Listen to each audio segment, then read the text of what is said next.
જે માનવ ભગવાન શિવજીની શિવલિંગને પુષ્પોથી શણગારે છે, ભગવાન મહાદેવ તે માનવનું જીવન સુખોથી શણગારી દે છે. શિવભક્તો, જ્યારે તમે શિવાલયે જાઓ ત્યારે થોડા પુષ્પો ભગવાન શિવજી માટે, ભગવાન શિવજીની શિવલિંગ માટે લઈ જવા. ખાલી હાથે કદી ન જવું.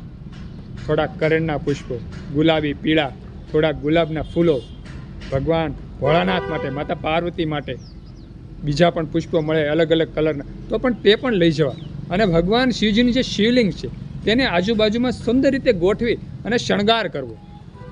જે માનવ ભગવાન શિવજીની શિવલિંગને શણગાર કરે છે તે માનવનું જીવન ભગવાન મહાદેવ શણગારી દે છે. તેના જીવનમાં કોઈ કમી નથી રહેવા દેતા. એટલે તો કીધું છે કે એક બિલીપત્રમ, એક પુષ્પમ, એક લોટા જલકી ધાર, દયાલુ રિઝકર દેતે હે ચંદ્રમૌલી ફલ ચાર. બિલીપત્રથી તો આપણે પૂજા કરવી જ જોઈએ. તેના વગર પૂજા અધૂરી છે. એક જળનો લોટો તો આપણે ચડાવવો જ જોઈએ. ભગવાન શિવજીને સ્નાન કરાવવું જ જોઈએ. પણ સાથે પુષ્પ પણ લઈ જવા. તો ભગવાન મહાદેવ આ જે 4 પ્રકારના ફળો છે તે આપે છે: ધર્મ, અર્થ, કામ અને મોક્ષ. શિવભક્તો, આ જે 4 ફળો છે, ધર્મ, અર્થ, કામ, મોક્ષ, આમાં બધું મળી જાય છે. જીવનનું તમામ સુખ મળી જાય છે. અને ભગવાન મહાદેવ તો આદિ અનાદિ છે. અને તેમાં પણ મહાશિવરાત્રિ આવે છે.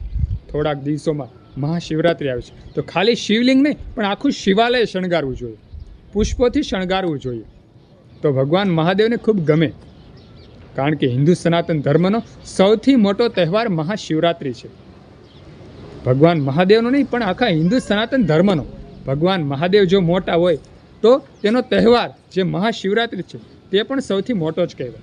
તો ખાસ કરીને તમામ હિન્દુ સનાતન ધર્મના લોકોને, શિવ ભક્તોને મારે એટલું જ કહેવાનું કે ભગવાન મહાદેવને બિલીપત્રથી આપણે પૂજા કરીએ છીએ, અલગ અલગ ઉપહારોથી આપણે પૂજા કરીએ છીએ, ભગવાન મહાદેવને કંઈક ને કંઈક ધરીએ છીએ, પણ પુષ્પો લઈ જવાનું ભૂલતા નહીં. કરેણના પુષ્પો તો તમને મળી જ જશે.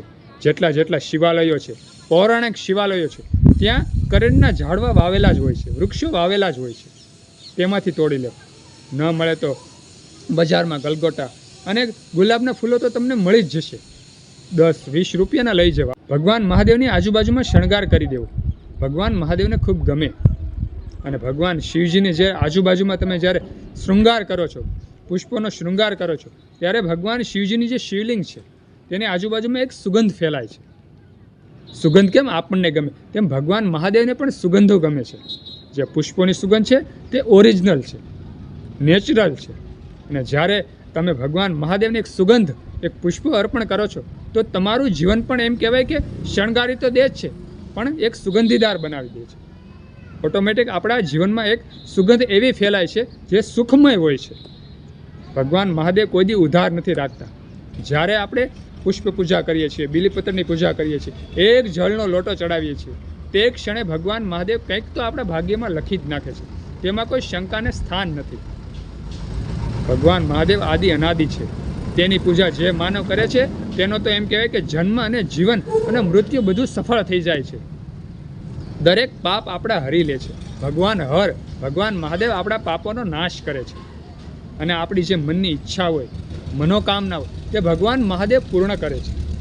તો હંમેશા જ્યારે પણ શિવાલયે જાઓ ત્યારે બિલીપત્રની સાથે થોડાક પુષ્પો લઈ જવા. ભગવાન મહાદેવને ખૂબ ગમે છે. શિવભક્તો, તો સુંદર આ વિડીયો હતો જે પુષ્પ પૂજાને લગતો હતો. સુંદર આ વિડીયો ગમ્યો હોય તો વિડીયોમાં એક લાઇક આપજો, કોમેન્ટમાં હર હર મહાદેવ, હર ઓમ નમઃ શિવાય લખજો. અને આ વિડીયો બીજા હિન્દુ સનાતન ધર્મના લોકોને, બીજા શિવ ભક્તોને શેર કરી દેજો. બધા શિવ ભક્તોને, હિન્દુ સનાતન ધર્મના લોકોને મારા હર હર મહાદેવ, હર અને ઓમ નમઃ શિવાય.